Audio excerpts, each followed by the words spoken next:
Hello, online folks. That looks like they're back in the shrine room now. So if you want to catch the talk, then make your way back to your screens and yeah, have them on and off, whatever you feel like.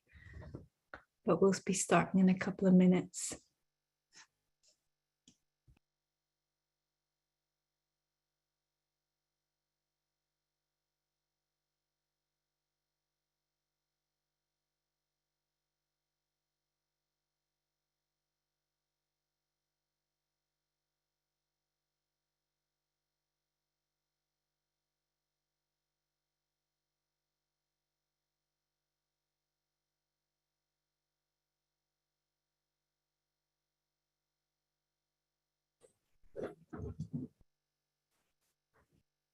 Okay, hello everyone.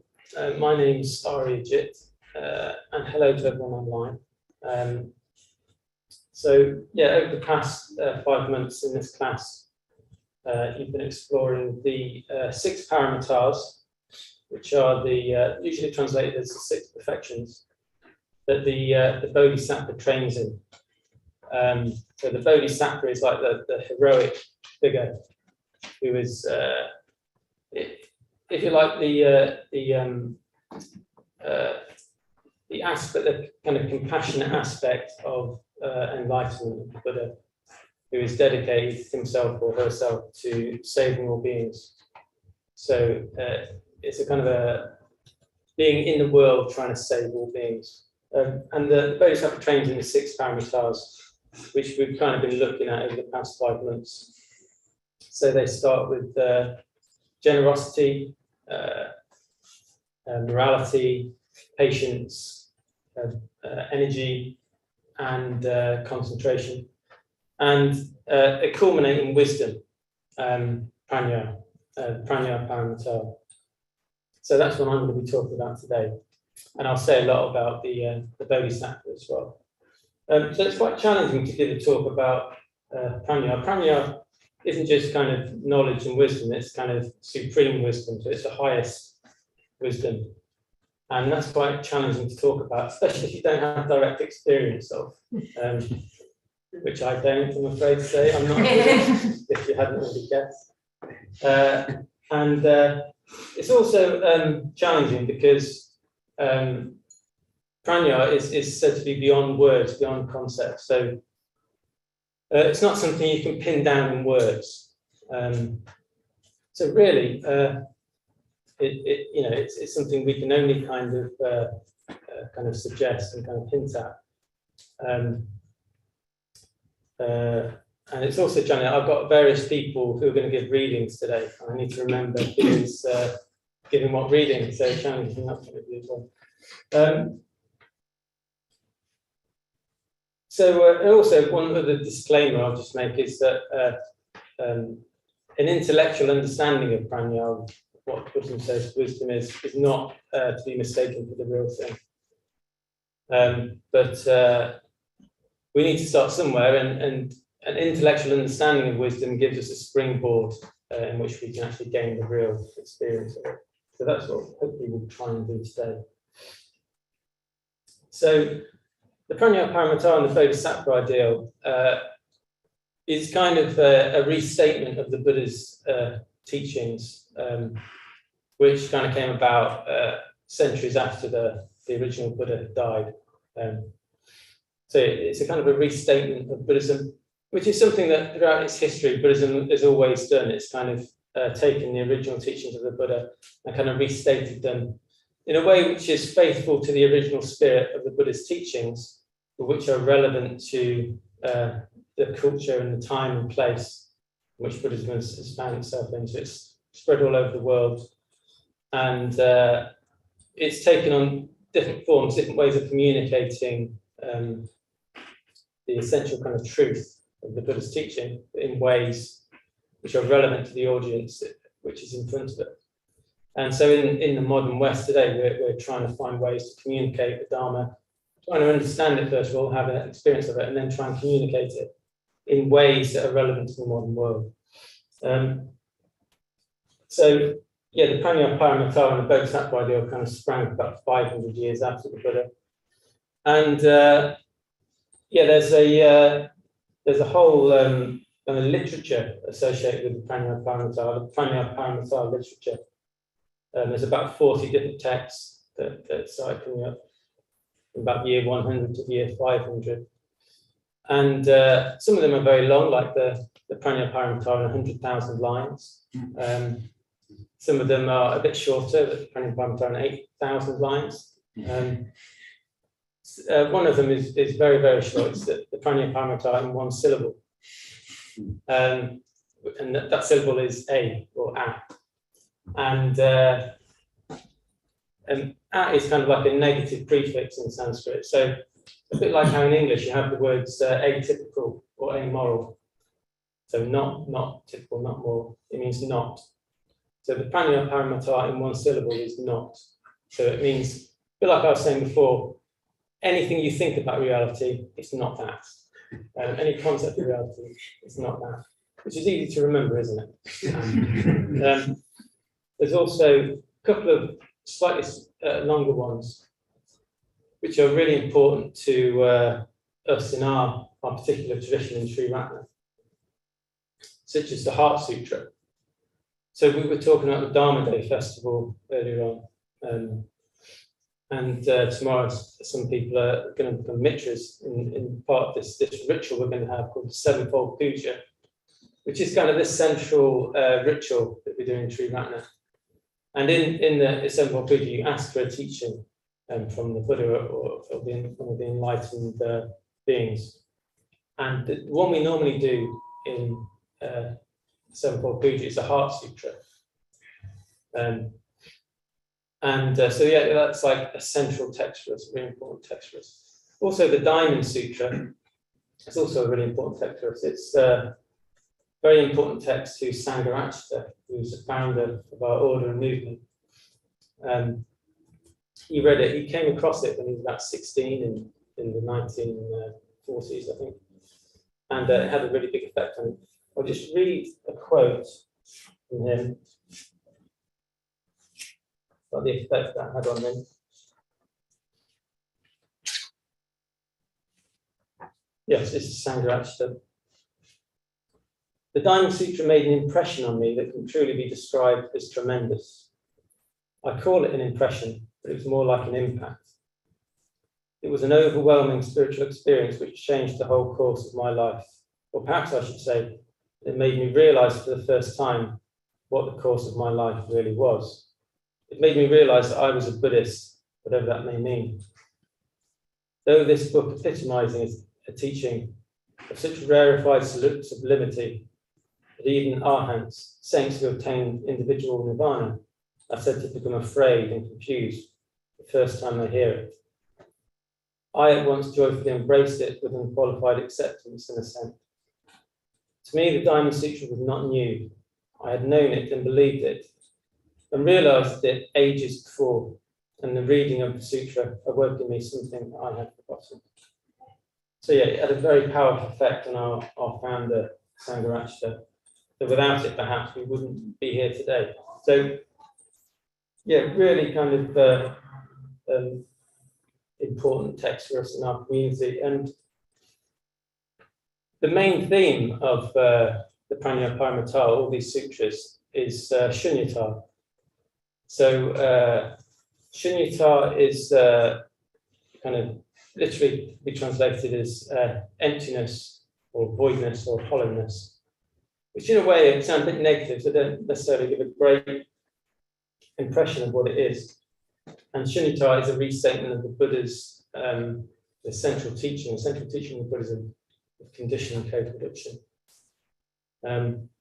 So what that basically means is, what shunyata basically means is that nothing that we perceive, no phenomena, have an inherent fixed existence.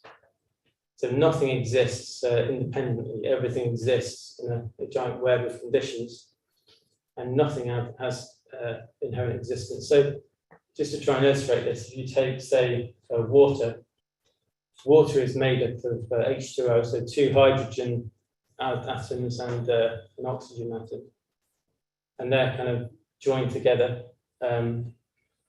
there's nothing called water, that those things are kind of pinned together. They're like the sum of their parts. And then we give that kind of particular combination of particles the label water. But there's nothing called water that those things are stuck to, if that makes sense. It's same as you take a car. The car is made up of wheels, a motor, seats, windscreens, etc. And they all kind of come together. We put them together, and then we call it a car. But there's no thing called a car which all those elements are stuck to. They're kind of like the sum of their parts. And people are the same as this as well, according to Buddhism. So in Buddhism, there's no kind of essence of people. So if you were to look inside me, there's no kind of essence of Aryajit, no soul, no kind of Aryajit atom. We exist as like a flow of conditions, both physically and kind of mentally. Our mind is just like a flow of conditions. And we're all like this. You know, I've heard it described as recently as like whirlpools in a river.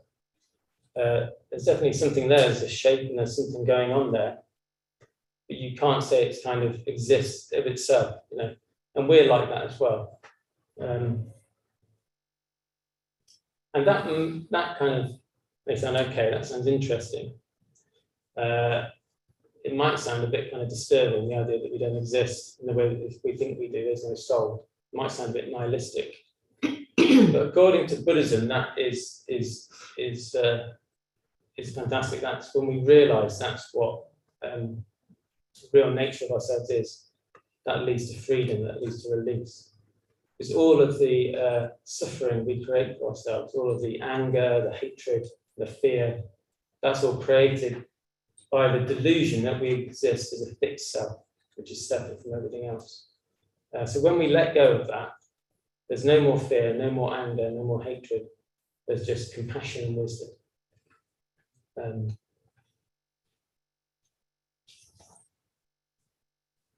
So that's incredibly, well, it's reasonably easy to understand, but to actually take that into our being and emotionally understand it is a totally is a different thing. One of Bante's, Sangharakshita's most famous aphorisms is, we need to find emotional equivalents for our intellectual understandings. So if we were to find an emotional equivalent to that intellectual kind of concept of shunyata, we'd be free, we'd be a Buddha. But yeah, it's not easy because we're really clinging on to the idea of a self. And that's just how we kind of see the world. But according to the Buddhas, according to the Bodhisattva, the way we see the world is kind of a delusion. Sometimes the metaphor is like when we go to the cinema or go to the theatre. You know, the cinema is a projection of a picture, 24 frames a second.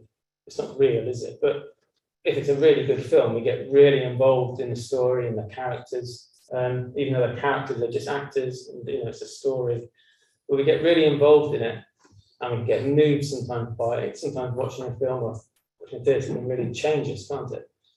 But then it comes to the end, and we don't go on believing it's real. We just go home. According to the Buddhas and Bodhisattvas, we're kind of in a kind of film or a kind of a imaginary kind of world, which isn't really real. But we never kind of realize that. And we're constantly believed that it's real. And the Buddhas and Bodhisattvas are trying to help us realize that it's not really real. All these things that we're kind of attached to don't have inherent existence. If any of that sounds a bit confusing or you don't understand it, don't worry, because with the Paramita, we're kind of all out of our depth. So don't worry if that sounds a bit hard to understand.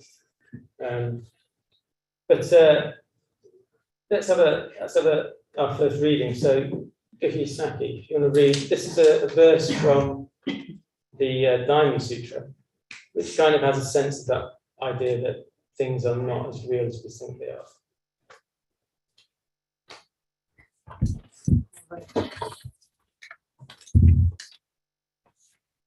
As stars.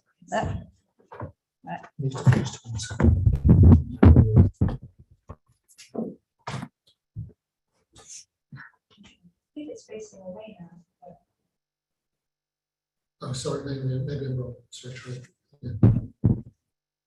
Okay.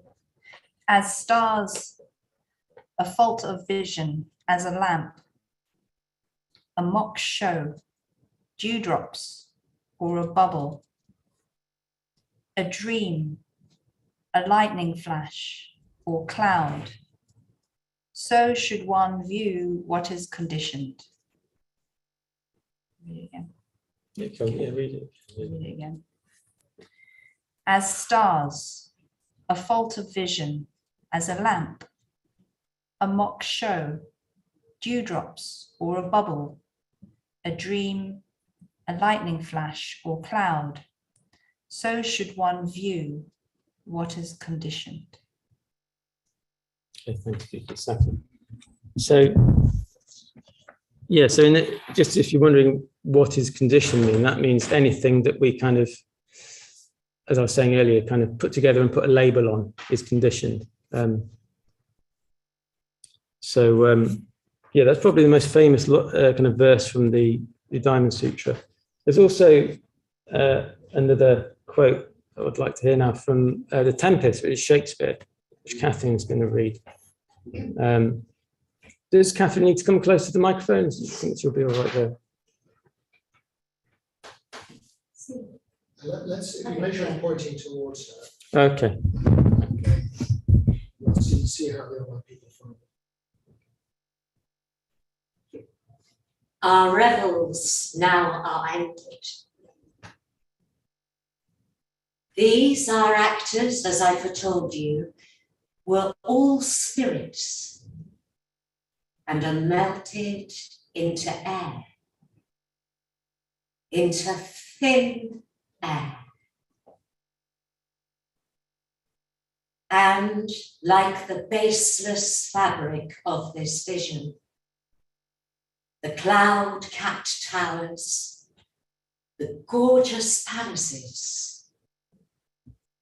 the solemn temples, the great globe itself, yea, all which it inherit, shall dissolve.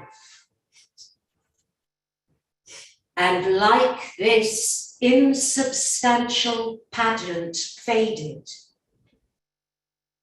leave not a rack behind. We are such stuff as dreams are made of. And our little life is rounded with a sleep.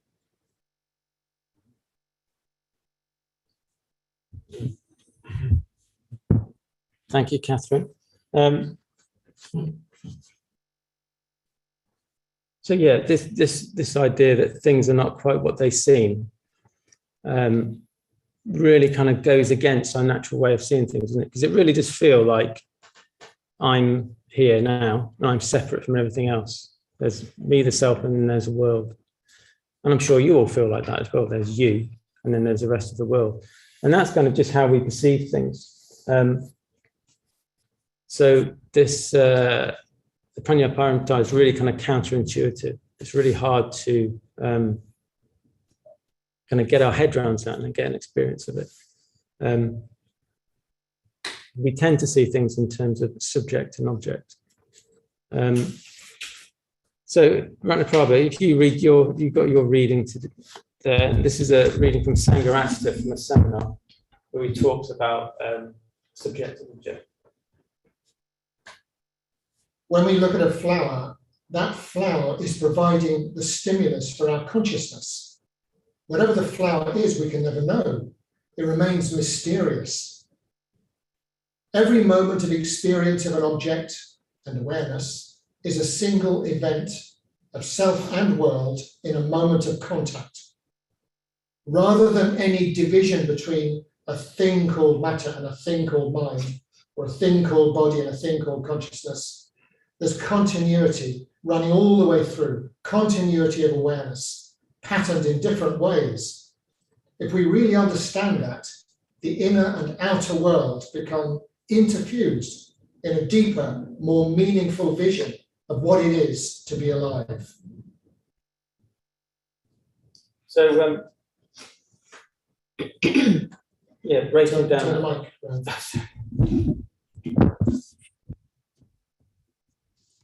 So yeah, we're trying to break down that kind of subject-object dualism that we kind of is just the way that we perceive the world. I'm going to read a bit from the Heart Sutra now. We'll do a full reading of the Heart Sutra at the end, but just talk about a particular couple of verses. So in the Heart Sutra, it says, one verse, nor is there pain or cause of pain, or ceasing pain, or noble path to lead from pain. Not even wisdom to attain. Attainment too is emptiness.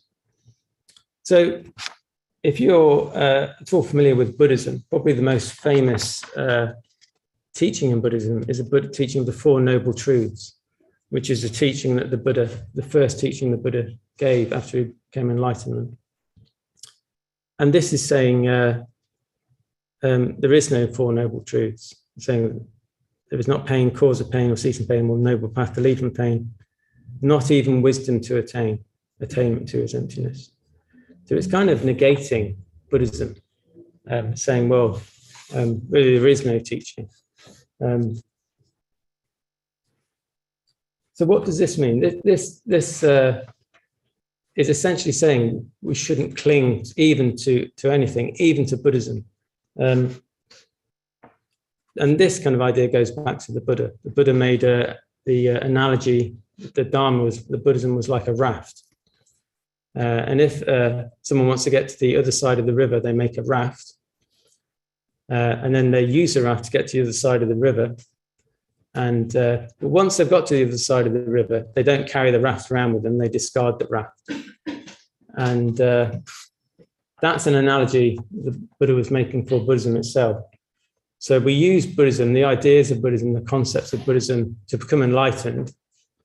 But Buddhism isn't kind of an identity in itself. Ultimately, we're using Buddhism to go beyond concepts and ideas, which is made really explicit in the Paramitas. And I think that's really, really important. I think that's one of the things that makes Buddhism really unique is that it's, trying to kind of negate itself ultimately. Because we have a tendency to be not only attached to our possessions and to other people and to ourselves, we're really attached to views. And it's kind of less easy to see that. And so the Paramitas is saying, even Buddhism you have to let go of, even these concepts you have to let go of. And I think that's really important for us in our community, because it's easy to kind of take on being a Buddhist, if that's what we call ourselves, as a kind of an identity in itself. Even the kind of the most kind of noblest kind of causes can turn into ways that we kind of things that we use to kind of solidify our ego around. And you can see that happen sometimes in various forms of activism. It just becomes very kind of negative and angry. And you can see that sometimes with Buddhism. We all do it. I do it. We kind of cling to anything we can use to cling up to kind of make an identity out, to kind of collect ourselves around. And then we kind of, and that becomes the way we kind of have an ego, if you see what I mean. It's quite hard to see that. So I think it's great that we have at the center of our community this teaching, which says we're trying to go beyond concepts, we're trying to go beyond any kind of ideology. Ultimately, there's nothing to cling on to. And even, the most holy teachings are kind of discarded. So there's no Bible in Buddhism. There's no kind of holy book which is like this is the literal truth of God, and this is it, and you can't change it.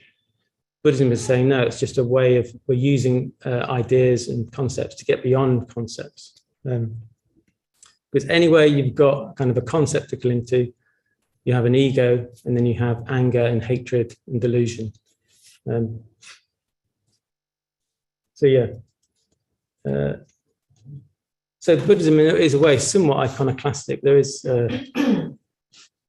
one Chinese Buddhist about the 19th century said, if you see the Buddha on the road, kill him, which is, I think, you can read that in a lot of different ways, but I think it's a way of saying, don't become attached to Buddhism. Don't kind of build your ego around Buddhism, ultimately. So another quote from the Heart Sutra. So know that the Bodhisattva, holding to nothing whatever, but dwelling in Panya wisdom, is freed of delusive hindrance, rid of the fear bred by it, and reaches clearest nirvana. So, so the Bodhisattva holding to nothing whatever. So he's not holding to any ideas about himself, ideas about the world. Dwelling in Prajna wisdom, he's freed of delusive hindrance. So that's what kind of gives the Bodhisattva his power, his ability to be infinitely patient, with infinite energy, infinite generosity. He's dwelling in this wisdom of not holding on to anything. Ultimately, we're trying to let go of everything, which is, incredibly hard to do. You've probably all seen or heard Lord of the Rings or read it. In Lord of the Rings, if you don't know it, they're trying to destroy this ring, aren't they? They're walking around with this ring, and they need to go and drop it into that volcano and destroy it. And by destroying the ring, they destroy evil. And they just end this war kind of thing. But it's incredibly hard to do because it takes them over, it deludes them. And it's a bit like that with trying to get rid of the self. The self is kind of trying to destroy itself, which is really kind of hard to do. The idea of dropping the self is probably a bit misleading. What we generally need to do is just build up years and years of practice and gradually kind of see through the self, keep coming back to these teachings, keep coming back to meditation, and gradually we weaken the pull of the ego. The Bodhisattva's managed to do it. He's kind of taken a kind of existential bungee jump into reality. He's without a rope. He's just kind of let go into it, and he's found it's fine. It's okay. It's freedom.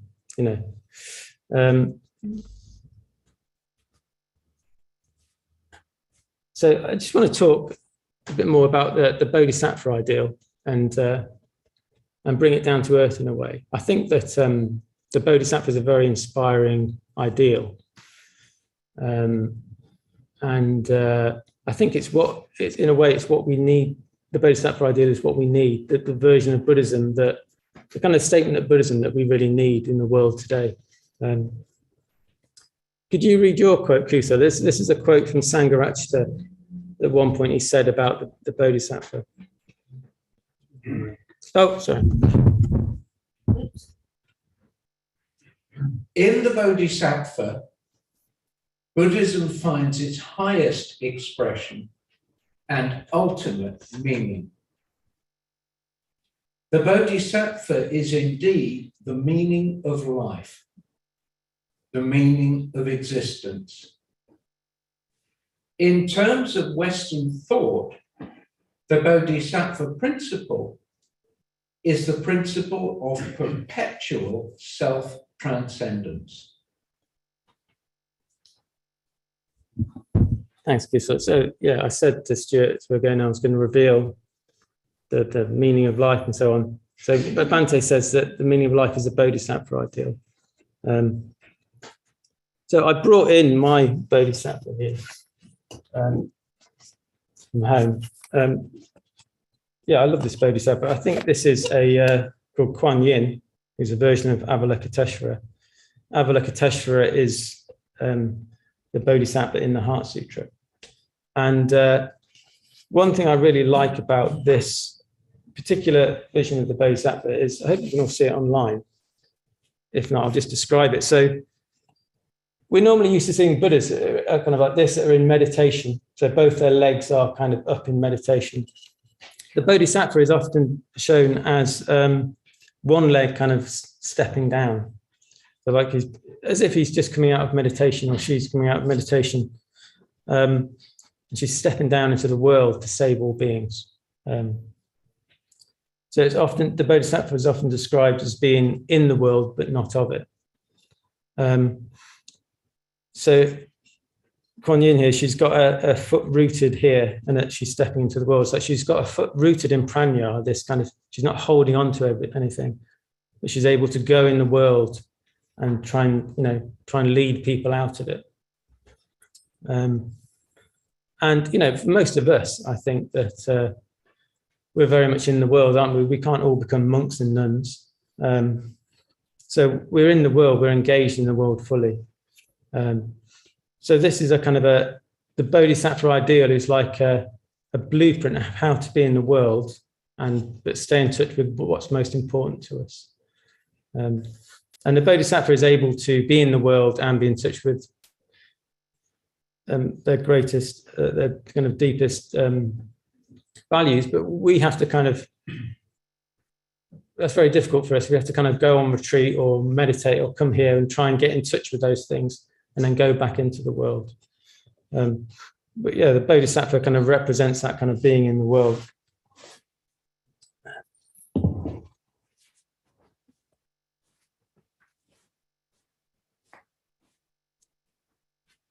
And there's kind of no thought of reward for the Bodhisattva. There's no thought of, doesn't need a thank you, doesn't need a please, because the Bodhisattva, it's just how the Bodhisattva is. The fact that they've got that prajna wisdom, they don't think of things in terms of self and other.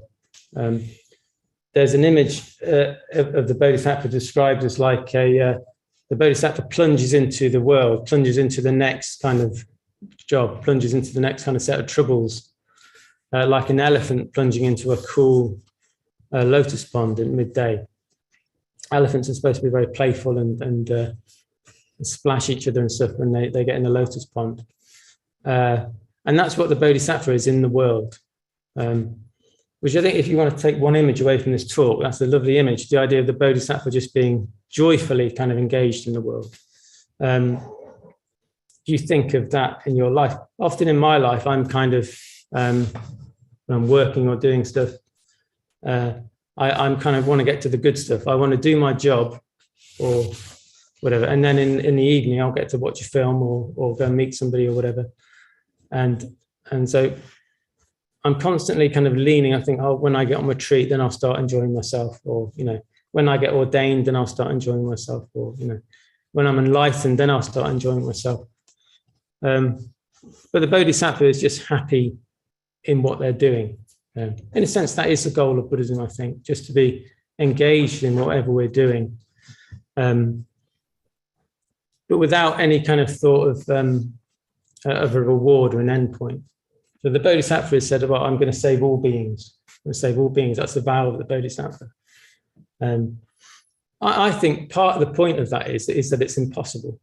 And that there's no endpoint. So we can't, so we just have to be involved in what we're doing, like the elephant plunging into the pool. We just have to be involved in what we're doing. We can't think of an endpoint, so we have to be in it.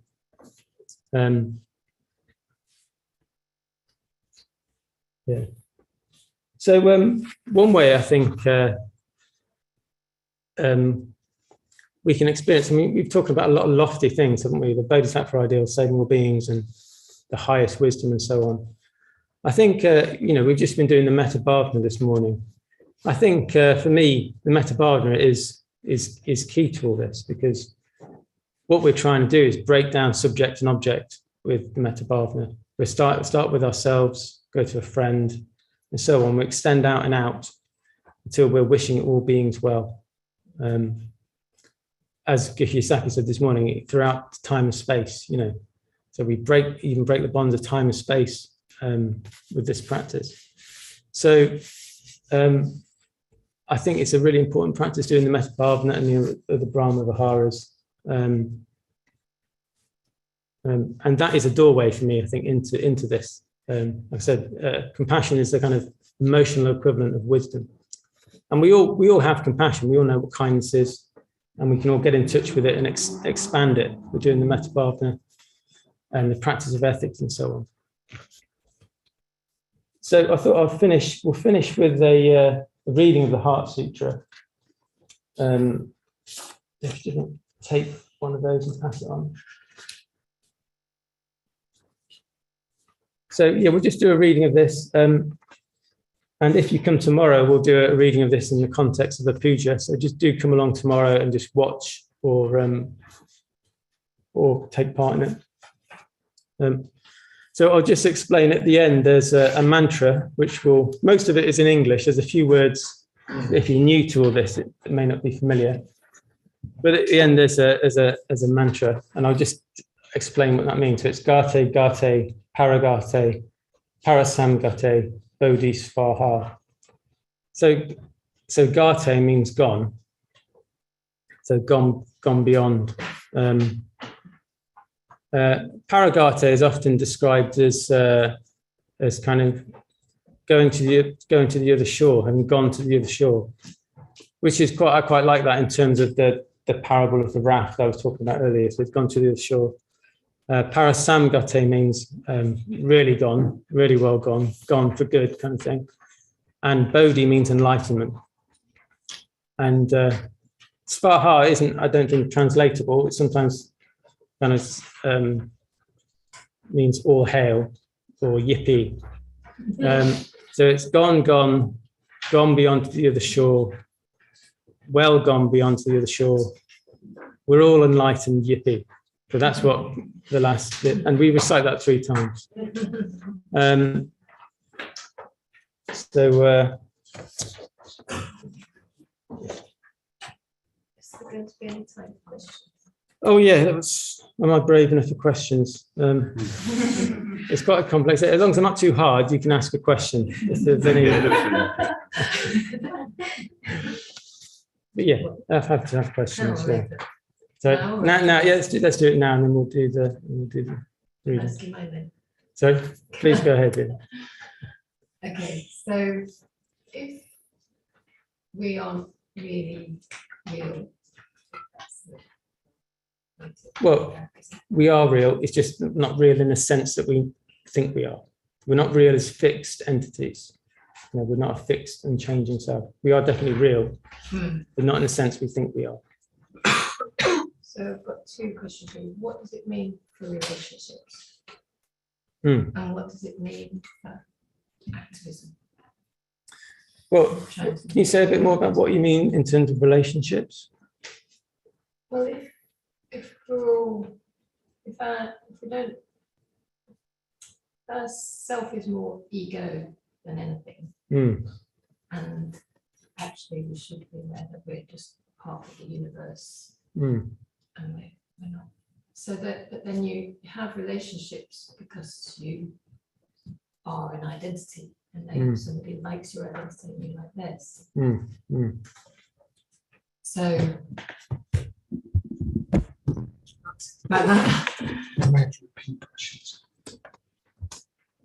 so if we don't really have, if we're trying to work towards the realization we don't have ego and identity.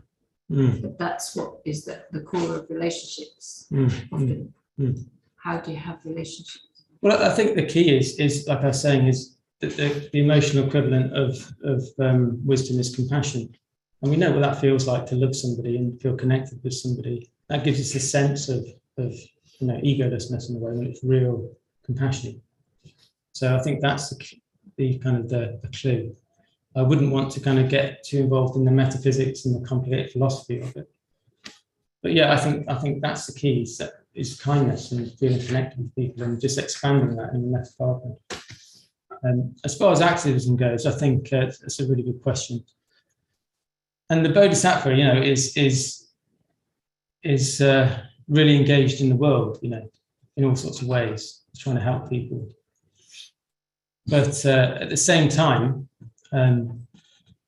he's not establishing his or her kind of identity around that. Ultimately, it's all kind of not really in the way we think it is.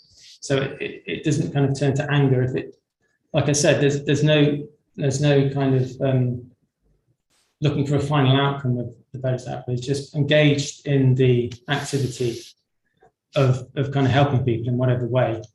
But the ultimate activism for the Bodhisattva is helping other people to see that they're not a fixed self. That's the ultimate activism for Buddhists. And for me, I consider myself an activist in the sense that I'm trying to understand the Buddhist teaching and kind of help try and be able to communicate it to other people.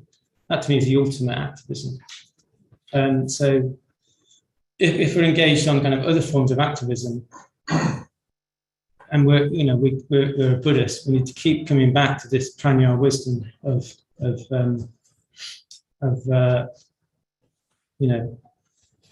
so that it doesn't turn to kind of anger and hatred and frustration or burnout or whatever, you know.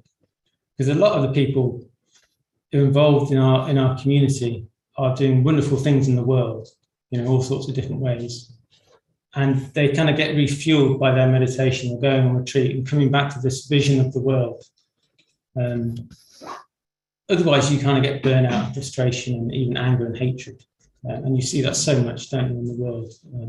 Even, like I was saying, in really noble causes, they turn to kind of, they turn negative because they don't have this sense of kind of shunyata.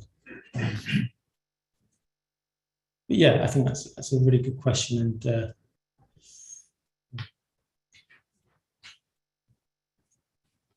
thank you. So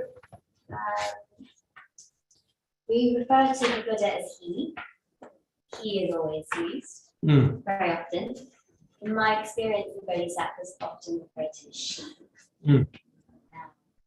or they, but I'm noticing here in the text is he. So I'm just curious about that. I think that in this text, it's normally it's the Bodhisattva in question is normally Avalokiteshvara, who was a man, or figured as a man. But Kuan Yin is we've got Kuan Yin, two versions of Kuan Yin, and she's a version of Avalokiteshvara. So yeah, I mean, the Buddhist tradition is mainly talked about he, I suppose, because of all sorts of reasons. But yeah, Bodhisattvas and Buddhas are normally depicted as men and women. So yeah, I don't think it's men or women can be Bodhisattvas. I don't know if that answers your question, but in a way, when you're a Buddha, you're you perfectly or Bodhisattva, you've kind of gone beyond distinctions of male and female, I suppose. So maybe they would be a good way of depicting that. Maybe. I think using he and she is useful because different Buddhas are male and female because they represent kind of so-called masculine or feminine qualities of enlightenment. So for that reason, I think it's fine. But ultimately, I mean, Buddhas and Bodhisattvas go beyond the distinction of male and female. So it's just good to bear that in mind. So if you're inspired by Kuan Yin and you're a man, then that's absolutely it doesn't really matter. Which Bodhisattva is this one again? Sorry? Which Bodhisattva? Avalokiteshvara is yeah. Yes, An right. online question as well. Oh yeah, let's have some online questions. I think it might be a little bit much for here, but I'll read something out anyway. Does Buddhism also have teachings where the Buddha is us and we are the Buddha? Yeah, there are. Yeah, it's probably too much for today, isn't it? I mean, yeah, that probably requires a lot of complex discussion. I don't think there's time for that. But yeah, sorry about for the online person, but we'll come back to that another time, I think. So you mentioned that like when the ego dissolves, the anger and hatred goes away, and then there's love and compassion. Mm-hmm. But like, is not love and compassion part of the ego, and are they not illusions sometimes as well? I don't understand. Yeah, well, I think, unenlightened beings can still experience love and compassion. But a Buddha and Bodhisattva is just a way of being all the time. I suppose they completely kind of let go of all ego. But yeah, I think, enlightened beings can still. Because it just feels like they're both, like male and female, like negative and positive, they're like the same thing. They're the opposite parts of the same thing, the compassion to hatred. So if this dissolves, this dissolve as well? They just don't understand.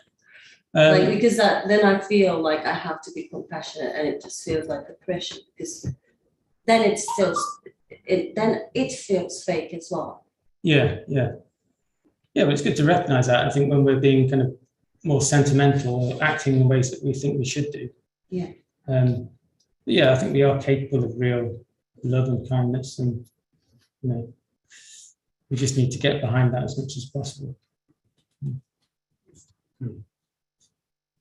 Anyway, I think we're nearly out of time now, so we'll just do a reading of the Heart Sutra. So if you get into a comfortable position, and we'll sit quietly for a few moments,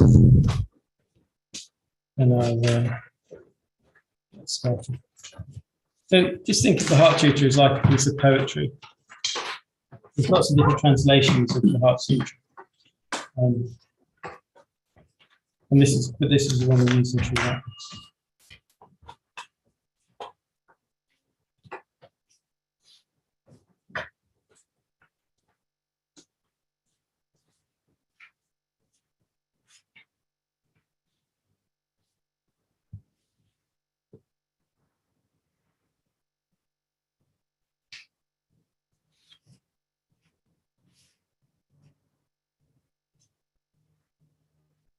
The Bodhisattva of compassion, when he meditated deeply, saw the emptiness of all five skandhas and sundered the bonds that caused him suffering. Here then, form is no other than emptiness, emptiness no other than form. Form is only emptiness, emptiness only form. Feeling, thought, and choice, consciousness itself, are the same as this. All things are by nature void. They are not born or destroyed, nor are they stained or pure, nor do they wax or wane.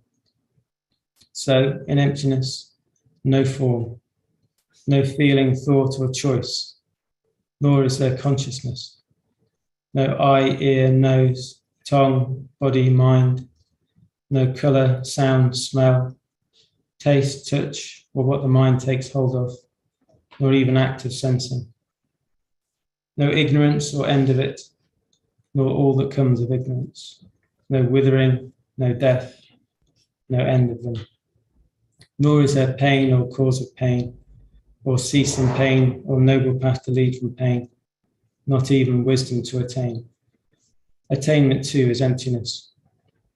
So know that the Bodhisattva, holding to nothing whatever, dwelling in prajna wisdom, is freed of delusive hindrance, rid of the fear bred by it, and reaches clearest nirvana.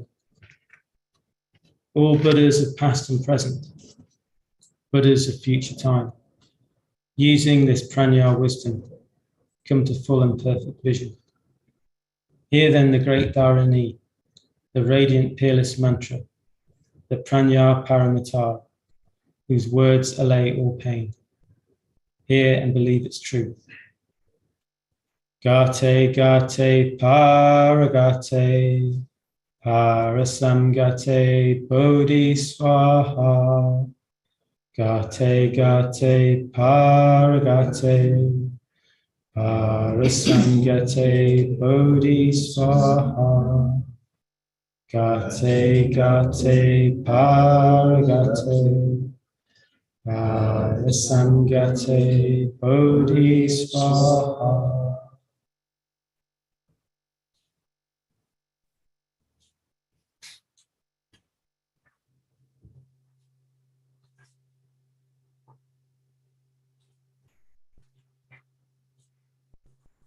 Okay, great. So good seeing you all today, and yeah, do come back tomorrow for the Dharma Day Festival, and hope to see you next Saturday as well. Thank you.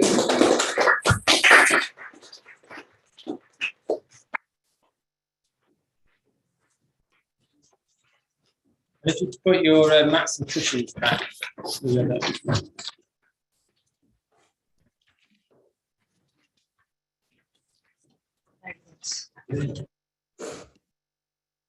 Thank you, everyone, for Thanks. coming online. I hope you go well. Thanks, Have a lot- Jenny. Hi, Thanks, Annette. Jenny. Well, Bye. Thanks, Bye. everyone. Bye. have a great Have a good week, weekend. everyone. Bye. Hi, Heather. Lovely to see you. Bye, Marcus. Hey.